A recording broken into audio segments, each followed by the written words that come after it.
Hi, y'all. I'd like to share a quick standing practice with you today. And you won't need any special equipment for this practice. You can do it wherever you are. We're going to be doing some really simple poses that may well be familiar to you. But what we're going to do that's a little bit different is to focus your attention on the upper body. So while we're doing the poses, including when we're doing movements that are primarily happening with the legs, I still would like to invite you to focus your attention up into the upper body. So you're noticing what's happening in your upper back, your shoulders, your neck, and maybe even your jaw. This can be really interesting because sometimes we are able to notice that these upper body pieces are getting involved when we're moving from posture to posture in our yoga practice.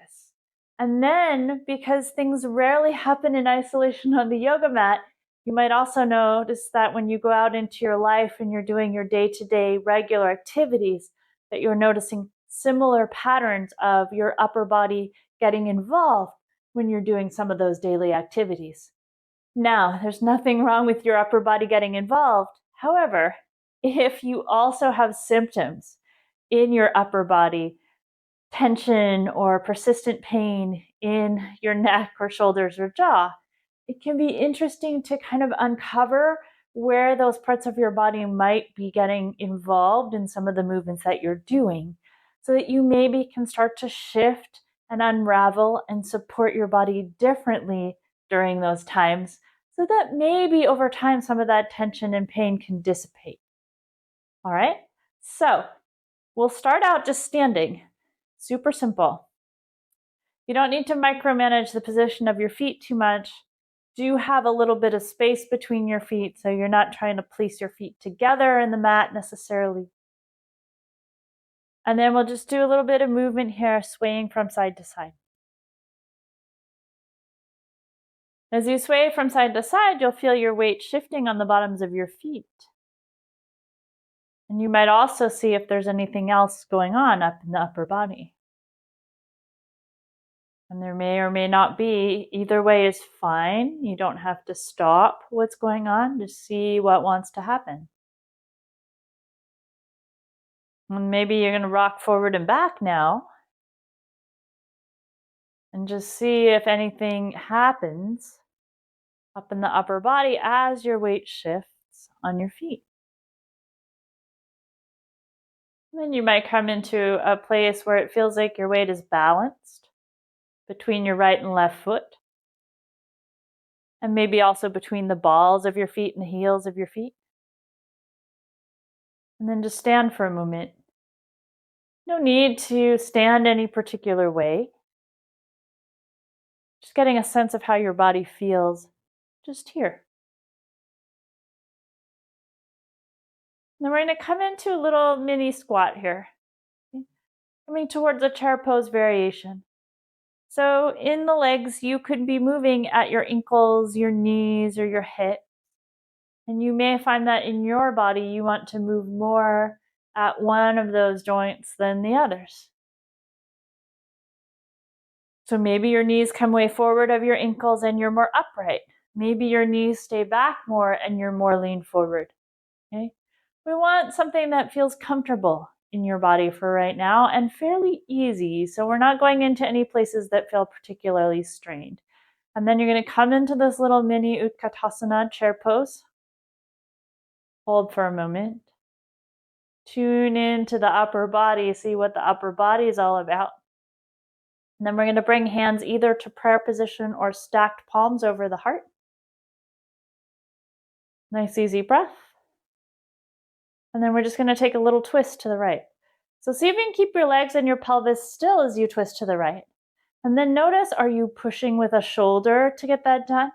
Is the shoulder hiking up towards your ear to get that done? Are you feeling stuff happening in your jaw?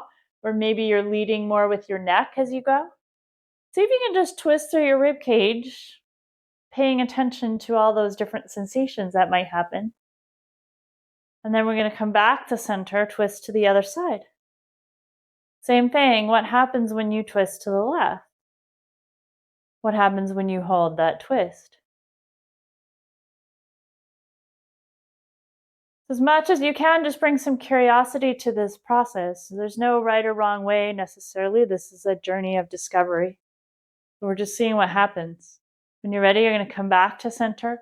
You're going to take that little bend out of your legs, come to stand, and then notice. So sometimes some gripping that's happening up in the upper body releases when we come out of the pose, and that's when we notice it. So we don't always notice it building up. Sometimes we notice the shift when we let go, and then it's like, oh, what was going on in that area of the body? But always worth checking that out. Nice. From here, we're going to take the feet a little bit wider apart. Okay, we don't need to go too wide, so we want to still feel like we can stand upright in a fairly relaxed way, and that we can still be connected into the whole bottom of each foot, so you're not tipping over onto one side of the foot or anything like that. We're going to take your right leg, we're going to lift your toes, and then we're going to think about moving from up in your hip to take those right toes all the way to the right, and you might notice that your pelvis wants to follow that leg. Totally fine. You might let your rib cage just follow the pelvis as well. Okay. So you might end up a little bit angled over towards that right leg. I'm okay with that. Take a moment just to notice how things are here. Bring your hands up to your hips, and as you do, notice how you do that. Do your shoulders want to hike up? What else happens? And then we're going to move the pelvis here. So you're going to think about your pelvic bones tipping over to the side. If your pelvis was a big bowl of water, you're going to pour that water out over your right leg. Now you can tell if you're moving your pelvis if the angles of your leg bones are shifting here as the hip sockets are moving. So that's what we're looking for. This left hip is going to come up and over to the right as that right hip crease goes back. And then you might just hold this little mini triangle pose. Now see what's going on up in your upper body. Neck, jaw, shoulders, upper back. If you find you're wanting to lift your head away from the ground to be a little more upright, we do have a reflex for that, so that's a fairly normal thing to be noticing. You might even bring your arms out like wings and just see how that feels, and then what goes on in the upper body if you do that. Tuning in to any sensations, collecting information about how your body feels here as you hold. Then you'll bring your hands down to your hips. Notice what happens in the shoulders and arms as you move from the pelvis to come up. From here, we're going to keep this leg position for a moment. Really feel your back foot, so your left foot connecting into the floor, and then bend your right knee. So now we're looking for that right knee to travel towards the middle of the right foot, if you can. And that bend doesn't need to be super deep. You might notice as this knee bends, this back leg needs to move in the hip socket as well. And if that doesn't happen, the pelvis tips over. So, what's the relationship between how your legs move or don't move and what happens up in the upper body if there is one? And then you're going to come in only so far as you want to hold for a few breaths, and you're going to see how it feels to bring your arms up. Now, do your shoulders lift up? What are the sensations that show up as you do this? And then we'll do something a little different with the head here. So you're going to turn your gaze to the right. You're going to turn your gaze back in front of your chest and over to the left. And as you go side to side, notice the sensations. Then notice what happens as you do this. What else do you notice about your pose as you move your head?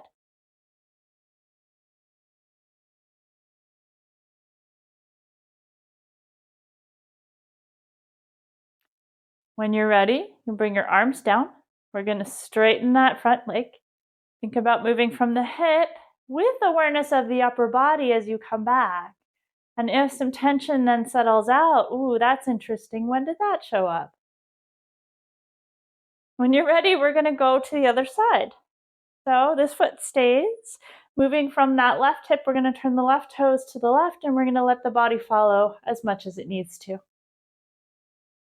From here, we're going to find the connection down into both legs. Bring your hands up to the hips, noticing what your shoulders want to do. We're going to find that tipping bowl of water, pouring that imaginary water out over your left leg. Looking for that movement through the leg bones as the hip sockets move. Right hip is coming up. Left hip is moving back towards the right. Noticing what happens in the upper body as you hold. What shows up if you decide to take the arms out or if you don't.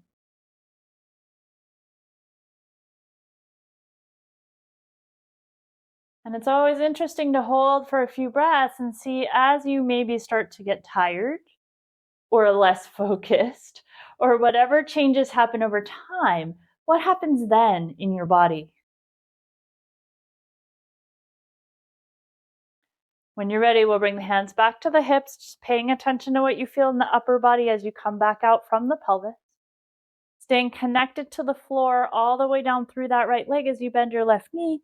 The left knee is traveling towards the middle toes of the left foot. Any amount, so this can be a little micro bend for you, it can be deeper. Okay? Your right leg has to be able to move into the socket in order to get a deeper bend here.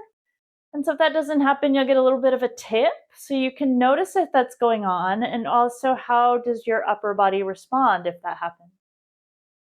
You'll find a place where you want to hang out for a few breaths. Maybe bring the arms up. See how that feels. Maybe turn the head side to side, just paying attention to all the sensations that you feel as you turn your head. What does that do for your pose if you turn your head? Maybe you want to do something else. What happens if you look down? Looking up is going to change your balance potentially. But you might also feel some stuff going on in your body, so you can see what happens as you introduce some small movements here. When you're ready, arms can come down. I'm going to straighten that front leg. Think about moving from the hip to turn the toes forward. Notice what happens in the upper body if there's any response. And then we'll work the feet in so they're a little closer together now, just standing. Noticing the response that might or might not be happening here. So this is a observational skill that you can apply in all kinds of different poses. Doesn't have to be these ones. There's nothing magical about these particular poses. And then, as I mentioned at the beginning of the practice, you can also notice what happens in your day-to-day life. And just start to build a better understanding of what your body is telling you as you're moving through all of these different positions and all of these different movements day to day. If you have any questions or you want to share your experiences, I'd love to hear those in the comments. And I hope you enjoy exploring this in your life. Take really good care.